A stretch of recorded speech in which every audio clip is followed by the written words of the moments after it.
To the left of the stage is Brian Arnold.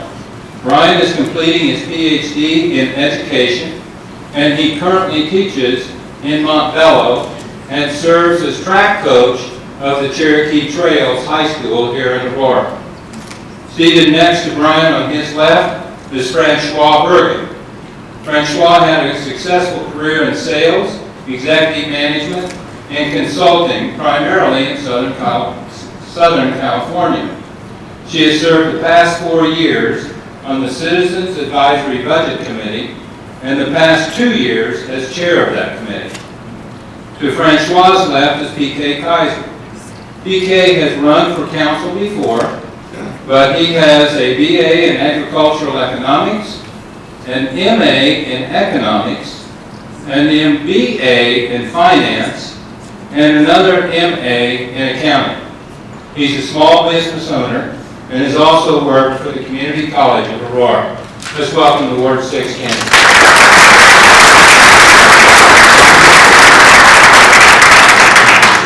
As promised, candidates, we would start with an opening statement. The order in which we're going to go is we're going to go to Mr. Kaiser, Ms. Bergen, and Mr. Arnold. Mr. Kaiser. Ladies and gentlemen, good evening. Thank you very much for this opportunity. This is one of the largest forum in this election so far we are attending. Thank you for coming. My name is PK Kaiser. I'm resident of Aurora, where I have lived from past 11 years with my wife and 3 children. I'm candidate to represent Ward 6. This is my 3rd campaign for Aurora City Council and overall 6th consecutive campaigns in last 6 years. What motivates me to run for public office again and again is the great opportunity to improve the efficiency and accountability of our city government. I believe there is workable solution to the issues we are facing. All the issues, all the concerns voters have are my issues. Affordable housing, quality of life, mega projects, transportation in Ward 6, and integration of Ward 6 back into main city are my concerns and issues. Thank you. Thank you. Thank you, Mr. Kaiser. Ms. Bergen. Thank you for being here. My name is Francoise Bergen, and I'm running for Aurora City Council Ward 6. I am a neighbor in Talon's Reach. My family and I moved back to Colorado in 2002. We have a son who is a senior at Cherokee Trail High School. I am a retired business executive with over 20 years sales and management experience. I'm also a volunteer with 18 years of service on boards and in schools, and I currently serve on the city's budget committee. I have for over 4 years, and I've chaired the committee for 2 years.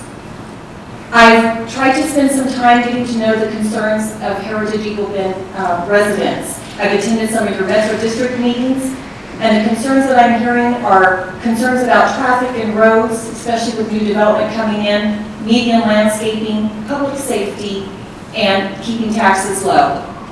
I will always remember that it is the people's money, and I will consider what is in the best interest for Aurora and for Ward 6. Thank you very much.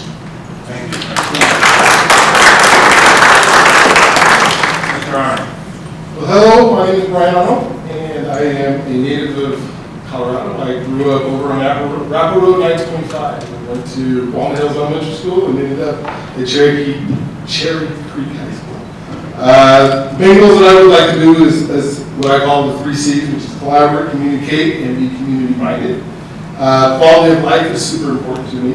I want to be your voice. I want to have that ability to take what you're saying and then turn it around and make sure you're represented in the council. I want to be the guy about diversity too. You know, I think about this area of town, and some people say it's all one diverse look. But when I look up here at the who's running for council, I notice that we do have a lot of diversity.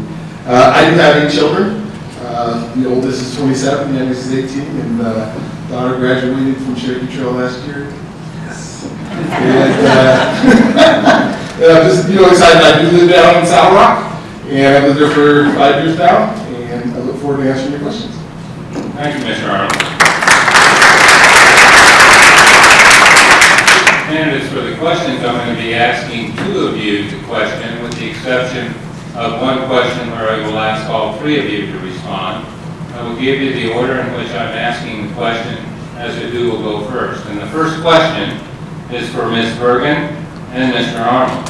And my question is this: what kind of marketing approach would be appropriate for the city to use to help fill the vacancies in the Marketplace Shopping Center, which is Safeway, and the Target Shopping Center? Ms. Bergen. Thank you for the question. I know it's a real concern that Safeway has been vacated, and we certainly need some commercial development to go in there, especially from a tax-based perspective. As far as marketing efforts on the city's part, I think the city could help in terms of advertising the great community that we live in and the great opportunities for some business to come in there.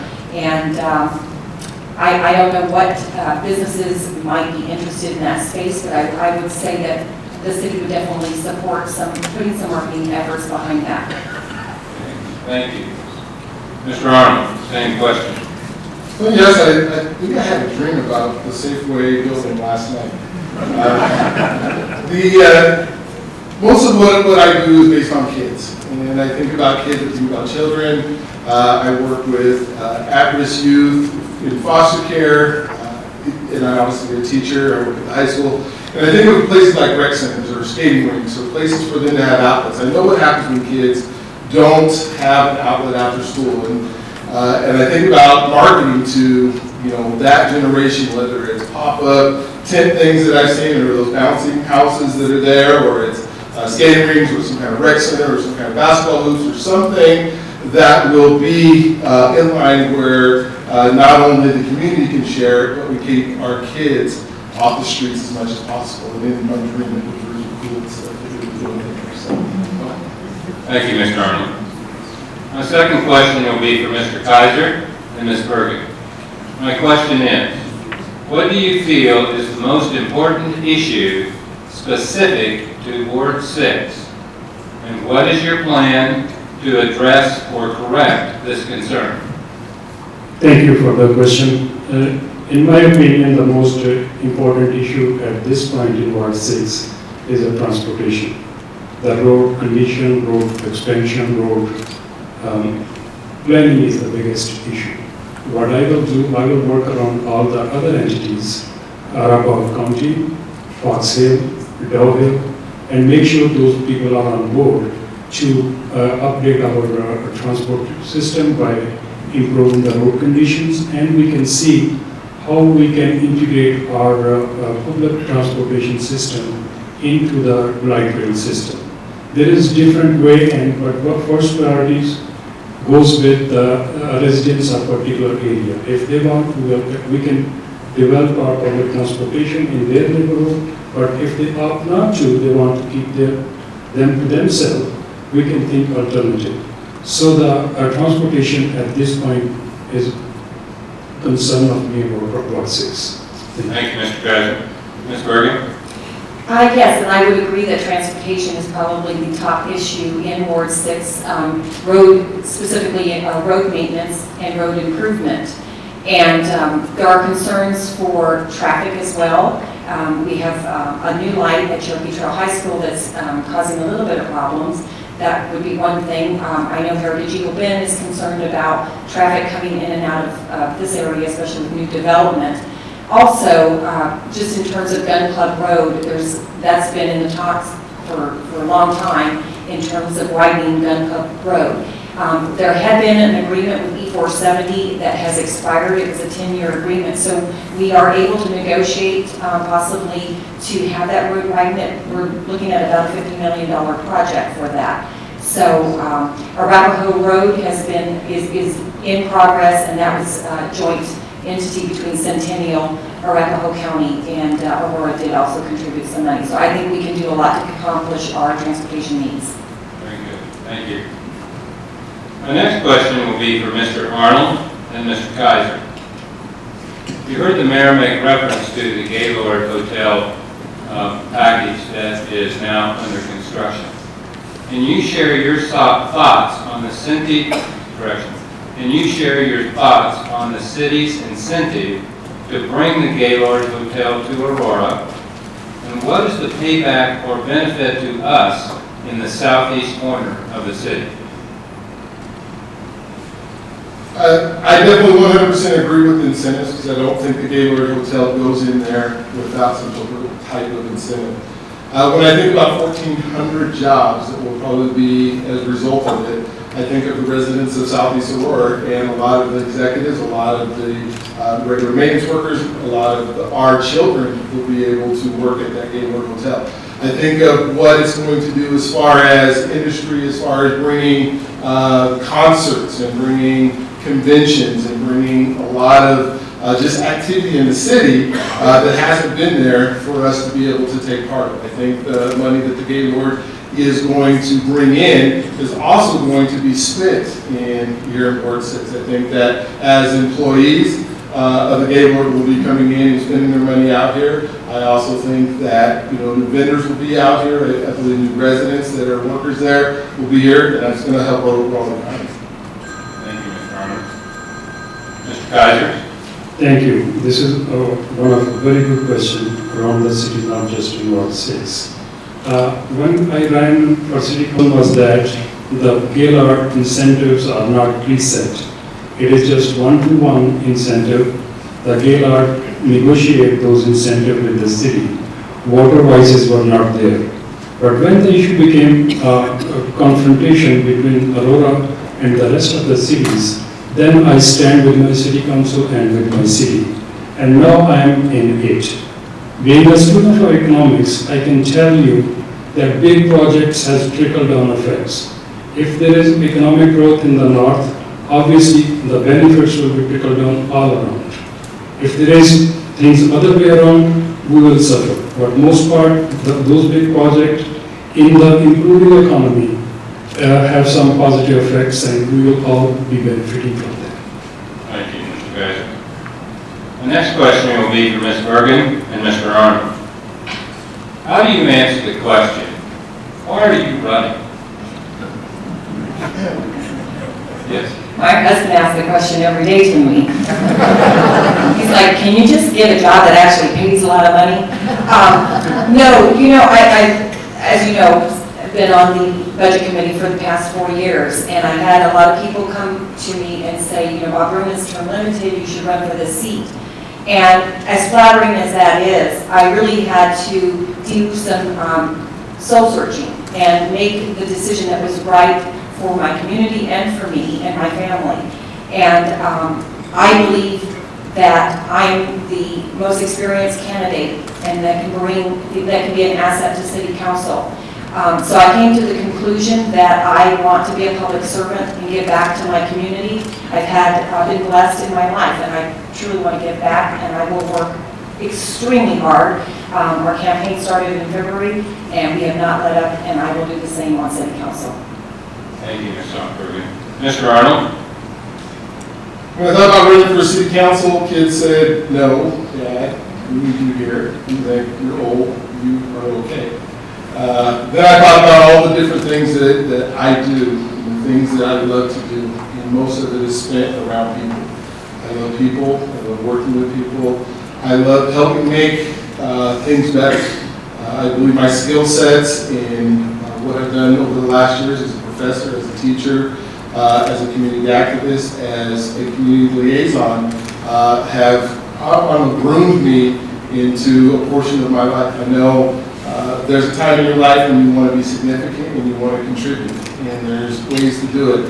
One is to go out and make a lot of money and give a lot of people jobs, and the other way is to become a servant. And I'm all about servant leadership. I'm all about helping people. I'm all about taking your ideas and making them realities for the future generations.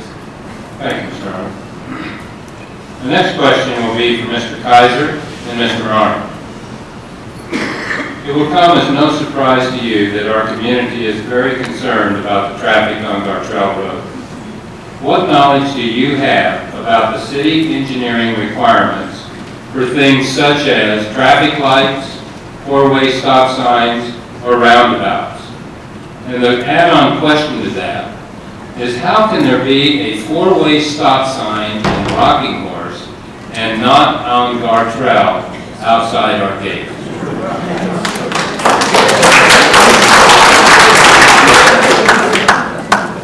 Am I first? Mr. Kaiser. Thank you. Yeah, that's the question I've been asking to some of the city planners and the traffic control guys.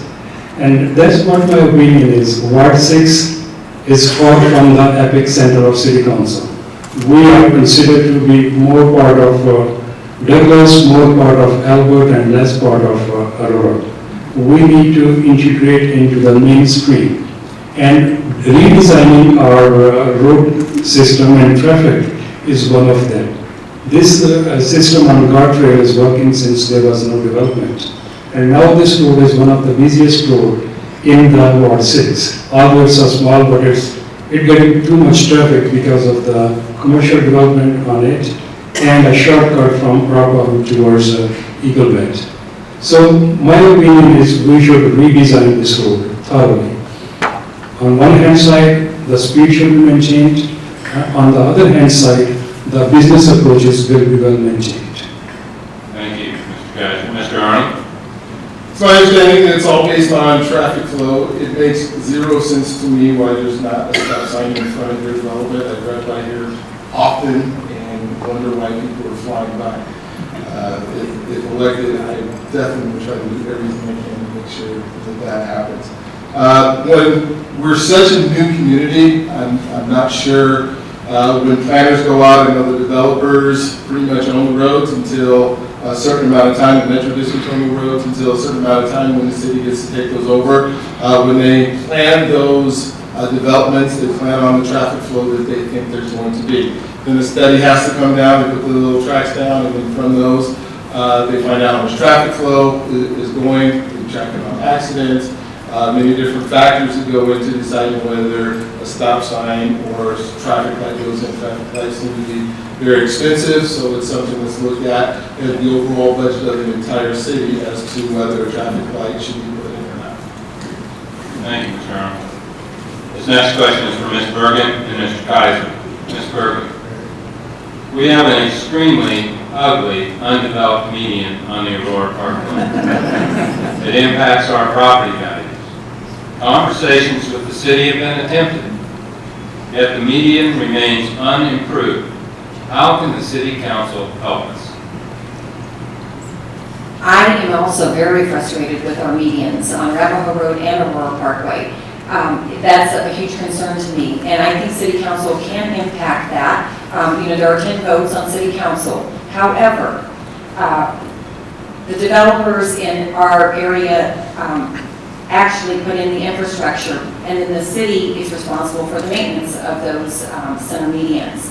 And I understand that currently the city council has just approved a pilot program, and that pilot program will include the Aurora Parkway center medians to be done, and those will be done with zero-scaping, so no water, and this is, like I said, a pilot program, and they are very expensive. If you do the regular water center medians, the costs are about $500,000 per half mile, so it's quite costly, but I would totally advocate for our area.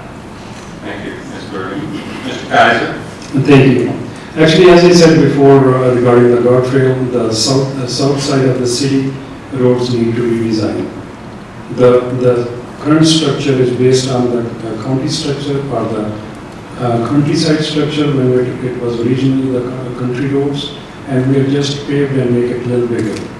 Medians are not only a beauty of the road to control the flow of traffic, but is also very good safety deterrent. If we have a properly designed median, we can reduce the accident and enhance public safety a lot. If I am your council, that's one of my main priority, to redesign the roads. Get the money one way or the other, not increasing the taxes, but creating some partnerships with other stakeholders, with other government entities, business private partnership, and get it done and make a road like it should be. Like all the safety issues is my concern. Beauty is the second. If safety issue is well maintained, beauty issue can be retained. To answer Ms. Bergen's question, I will opt for a zero landscape where you can use less water and you can sustain more beauty to the meetings. Thank you. Mr. President. This next question will be for all three of you. We will go with Mr. Arnold, Ms. Bergen, and Mr. Kaiser. My question is this. If elected, what would be your first-year priorities, and how will your budget priorities reflect those goals? Mr. Arnold. My first priority is to set up a communication structure. Being a technologist, being a person in the 21st century now that is wanting to find ways to make sure that each and every one of you are communicating with on things happening. When I'm walking and I'm knocking doors and we talk about that big water tower that's going up, it seems like a lot of people didn't know about it. When we talk about, what's happening with the lights going up over King Soopers or safely closing or a lot of those things, I don't think it was very well communicated to each and every one of you. So I want to set up ways, even if I'm doing town hall meetings, maybe those are streamed online, ways that I can make sure that every single one of you is abreast to exactly what's going on. I don't think that's going to cost a lot of money to do that. That would be my priority, and the second priority would be learning everything there is to know about the city and how I can help it. Thank you, Mr. Arnold. Ms. Bergen? My first priority will be to make sure that City Council knows that there is a Ward 6. I have fought very hard on the budget committee over 4 years to get projects done in Ward 6, and we are always competing with the other wards for monies. I will make it a priority that we get our fair share, and road improvements, median improvements are first on my list. I do agree that we need to have better communications with our residents, and I will do that as well. But I am committed to really making sure that we do get our fair share of our resources. We pay taxes, and I have heard some discouraging remarks from fellow people on our committee about you people don't deserve those, or you people don't need those because you have, you can pay for it yourself and you have your own clubhouses. And that is not an adequate answer. I will fight for you.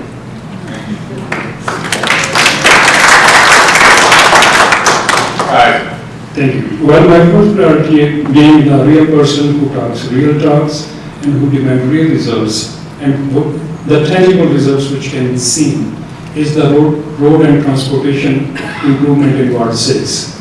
The second part of my priority and second priority is connecting or remarketing image of Aurora in the southern part of the city. We are talking, while in Ward 6, we are talking to city, to their employees.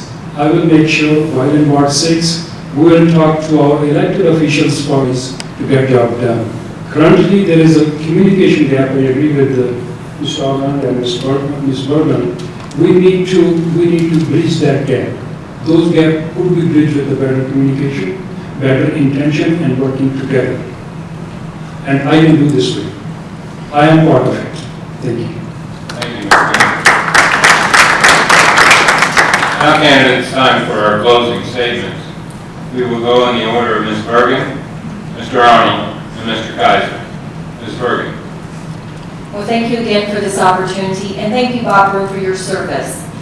I am the only candidate to have served on the Citizen Advisory Budget Committee 2 years as the chair, and it has given me a good understanding of the city services and the budget. In Ward 6, I am very honored to say that I have been endorsed by the Aurora Police Association, Firefighters Local 1290, and the Metro Housing Coalition. In addition, I have been endorsed by city council members, county commissioners, business leaders, and Congressman Kaufman. And the reason that they have endorsed me is they believe that I will do the very best job, and I will. I want to represent Ward 4. I will be your voice. I will always remember that it is the people's money, and I will do what is in the best interest for Aurora and Ward 6. Thank you.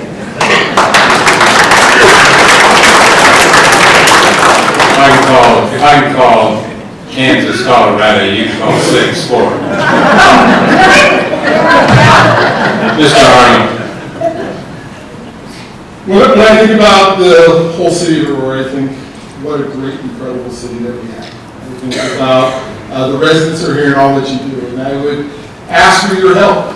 And your help, and I hear the reports from, the Denver Post today. I teach out of school. I look at what Cherry Creek schools are doing. I think about what our future is. And I want to just kind of end it with a quote of why I'm running and why I think diversity is so needed. Our deepest fear is that we are not inadequate. Our deepest fear is that we are powerful beyond measure. It is our light, not our darkness, that most frightens us. We ask ourselves, who am I to be brilliant, gorgeous, talented, famous? Actually, who are you not to be? You are a child of God. Your playing small does not serve the world. There is nothing enlightened about striking so that other people won't feel insecure around you. We are all meant to shine as children do. We are born to make manifest the glory of God that is within us. It is not just in some of us, it's in every one of us. And as we let our light shine, we unconsciously give the people permission to do the same. We are liberated from our own fear. Our presence automatically liberates others. Thank you, Mr. Arnold. Mr. Kaiser. Thank you. I want to leverage my educational, professional, and life experience to bring leadership to Aurora City Council, a common man leadership, and want to contribute my fiscal and financial expertise to bring a positive attitude towards city's spending and budgeting priorities. I have been endorsed by Aurora City Council members, state representatives, state senators, and many contenders of US Congress. I also been endorsed by many unions, but the most important and real endorsement is your vote. My website, due to my involvement in the community, is getting more than 1,000 hits every month since it was launched. Again, thank you for the opportunity, and my name is P.K. Kaiser, and I'm respectfully requesting your vote. Thank you.